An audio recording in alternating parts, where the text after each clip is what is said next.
प्रधानमंत्री नरेंद्र मोदी ने कोरोना की दूसरी लहर और संभावित तीसरी लहर के मद्देनजर उच्च स्तरीय बैठक की, जिसमें प्रधानमंत्री ने कहा कि देश भर में 1500 से अधिक ऑक्सीजन प्लांट लगाए जाएंगे ताकि पूर्व की भांति ऑक्सीजन समस्या का सामना न करना पड़े। प्रधानमंत्री के मंत्रिमंडल में हुए विस्तार के बाद शिक्षा मंत्री के रूप में धर्मेंद्र प्रधान ने कार्यभार संभाला। दिल्ली में वित्त राज्य मंत्री पद का कार्यभार पंकज चौधरी ने संभालते हुए कहा, प्रधानमंत्री के 7 सालों के प्रयास में देश में चौतरफा विकास और गरीबों का कल्याण हुआ है। दिल्ली के मुख्यमंत्री ने बताया, DDMA बैठक में graded response action plan pass किया गया, जिसमें अब कब लॉकडाउन लगेगा और कब क्या खुलेगा इसे लेकर संशय की स्थिति नहीं रहेगी। इसके साथ ही बैठक में डेल्टा प्लस वेरिएंट को लेकर भी चर्चा की गई। दिल्ली सरकार ने महिला एवं बाल विकास विभाग के अधिकारियों से कोविड-19 महामारी के दौरान अनाथ हुए बच्चों की पहचान के लिए 20 जुलाई तक एक सर्वे करने का आदेश दिया है। दिल्ली उच्च न्यायालय ने लोजपा नेता चिराग पासवान की उस याचिका को खारिज कर दिया है, जिसमें लोकसभा स्पीकर के ऑर्डर को लोजपा के प्रमुख पशुपति पारस को बनाए जाने को चैलेंज किया गया था। लगातार विवादों में चलने वाले डिजिटल प्लेटफॉर्म व्हाट्सएप ने अपनी नई प्राइवेसी पॉलिसी पर रोक लगा दी है, जिसके लिए व्हाट्सएप ने दिल्ली हाई कोर्ट से कहा कि हमने ये अपनी इच्छा से किया है। केंद्र सरकार द्वारा वैक्सीन को लेकर जारी किए गए बयान में कहा गया था, राज्यों और निजी अस्पतालों के पास वैक्सीन की 1.70 करोड़ से अधिक खुराक उपलब्ध है। वहीं राज्यों को जल्द ही 23.80 टीके और मुहैया कराए जाएंगे। कोरोना संक्रमण की तीसरी लहर की आशंका के बाद भी लोगों द्वारा लापरवाही बरती जा रही है। ऐसा ही कुछ नजारा दिल्ली की सदर बाजार में नजर आया, जहां खरीदारी के लिए भारी संख्या में उमड़ी भीड़ ने कोरोना प्रोटोकॉल्स का जमकर उल्लंघन किया। उत्तर प्रदेश अपर मुख्य सचिव सूचना नवनीत सहगल ने बताया, राज्य में संक्रमण की तीसरी लहर के संदर्भ में तैयारियां चल रही हैं। राज्य में 536 नए ऑक्सीजन प्लांट लगाए जा रहे हैं और वर्तमान समय में 146 प्लांट ने काम करना शुरू कर दिया है। बसपा सुप्रीमो मायावती ने कहा, यूपी पंचायत चुनाव में भाजपा द्वारा पहले जिला पंचायत अध्यक्ष व अब ब्लॉक प्रमुख के चुनाव के दौरान भी सत्ता व धनबल का घोर दुरुपयोग व हिंसा आदि हो रही है। ये सपा शासन की ऐसी अनेकों यादें ताजा करता है। उत्तर प्रदेश के मुख्यमंत्री केशव प्रसाद मौर्य ने अपना बयान जारी करते हुए कहा कि गोली चलाने से जिन निहत्थेकार सेवकों का बलिदान हुआ था, उनके सम्मान में हम मार्गों का निर्माण करेंगे।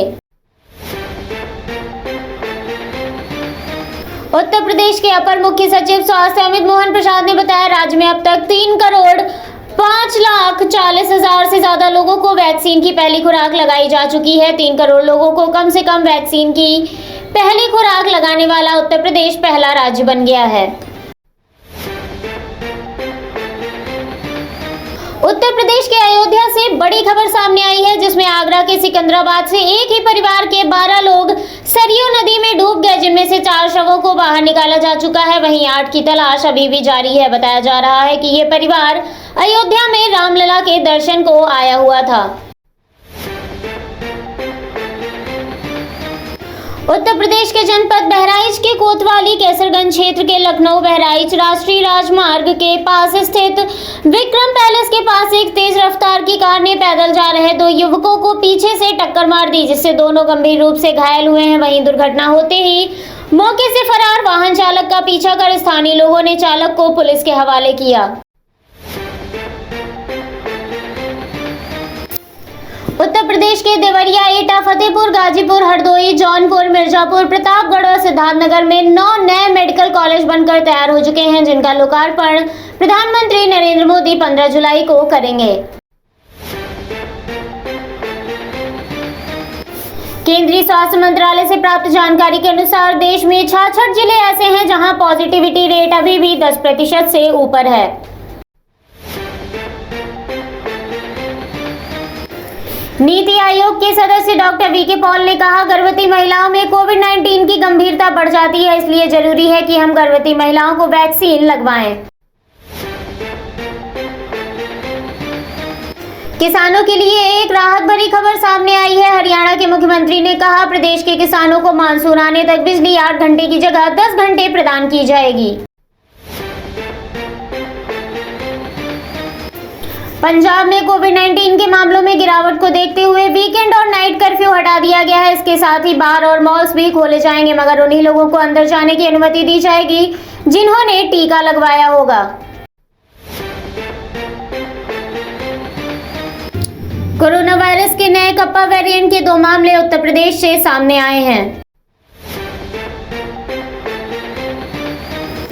देश में कोरोना के अल्फा, बीटा, गामा, डेल्टा और डेल्टा प्लस वेरिएंट के बाद अब कप्पा और लैम्डा वेरिएंट को लेकर दहशत देखने को मिल रही है, जिसके लिए पटना एम्स ने बड़ी सलाह देते हुए कहा कि मास्क और वैक्सीनेशन के हथियार से ही ये लड़ाई जारी रखें। भोपाल में बीजेपी सांसद साध्वी प्रज्ञा बास्केटबॉल खेलने के बाद अब किसी समारोह में महिलाओं संग नाचती हुई नजर आई। इस पर कांग्रेस प्रवक्ता नरेंद्र सलूजा ने ट्वीट कर कहा, हम भोपाल की सांसद को जब भी बास्केटबॉल खेलते हुए इस तरह खुशी से झूमते हुए देखते हैं, बड़ी खुशी होती है।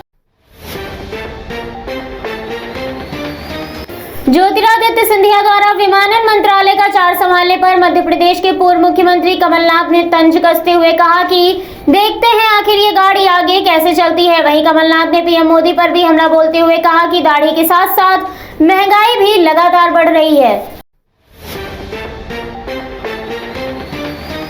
राष्ट्रीय जनता दल को बड़ा झटका लगा है, जिसमें पार्टी के बिहार प्रदेश अध्यक्ष जगदानंद सिंह ने आरजेडी सुप्रीमो लालू यादव को अपने पद से इस्तीफा दे दिया है। हालांकि पार्टी अभी इस खबर को निराधार बता रही है।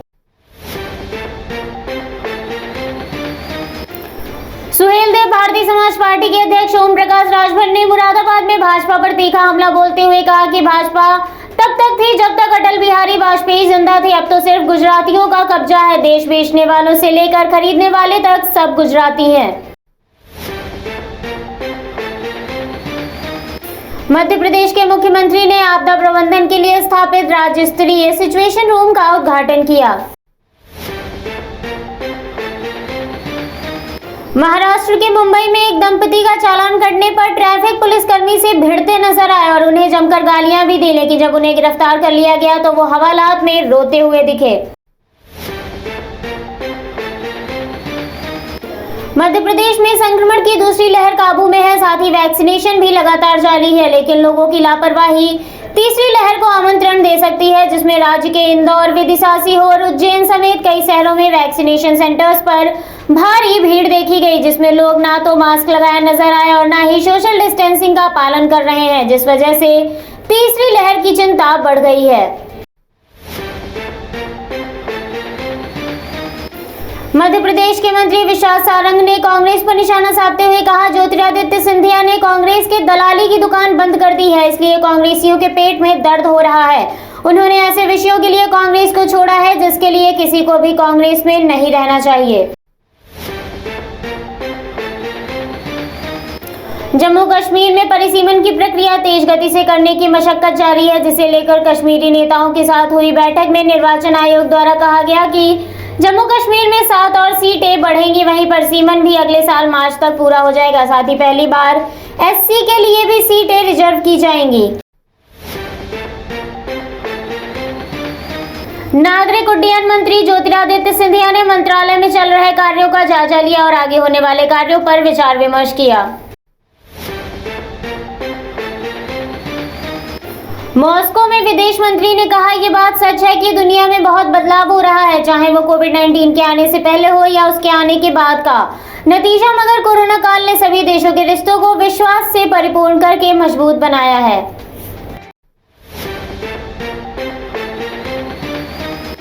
मौसम विभाग के अनुसार मानसून अब अपना तेवर दिखा सकता है, जिसके तहत दिल्ली, एनसीआर समेत कर्नाटक, तेलंगाना, उड़ीसा, पश्चिम बंगाल, झारखंड, बिहार और उत्तर प्रदेश में भारी बारिश होने की आशंका जताई गई है।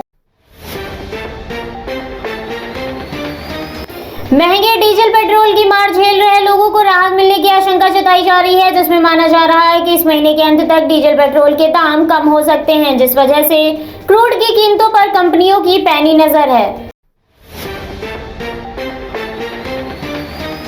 कृषि कानूनों के विरोध में 7 महीनों से चल रहे किसान आंदोलन के मद्देनजर ट्विटर पर #किसान जीतेगा नंबर 1 पर ट्रेंड करता हुआ नजर आया। व्हाट्सएप इस समय एक नए फीचर पर काम कर रहा है, जिसके माध्यम से यूजर्स को तस्वीरों को शेयर करने के लिए उन्हें ज्यादा कंप्रेस करने की आवश्यकता नहीं होगी। इसका मतलब अब व्हाट्सएप पर फोटो शेयर करते वक्त फोटो की क्वालिटी बर्बाद नहीं होगी। भारत के खिलाफ पहले वनडे मैच से 4 दिन पहले श्रीलंका क्रिकेट टीम के डेटा विश्लेषक जीटी निरोशन कोविड-19 से संक्रमित पाए गए हैं। बता दें कि ये श्रीलंकाई क्रिकेट कैंप में कोविड-19 का दूसरा मामला है।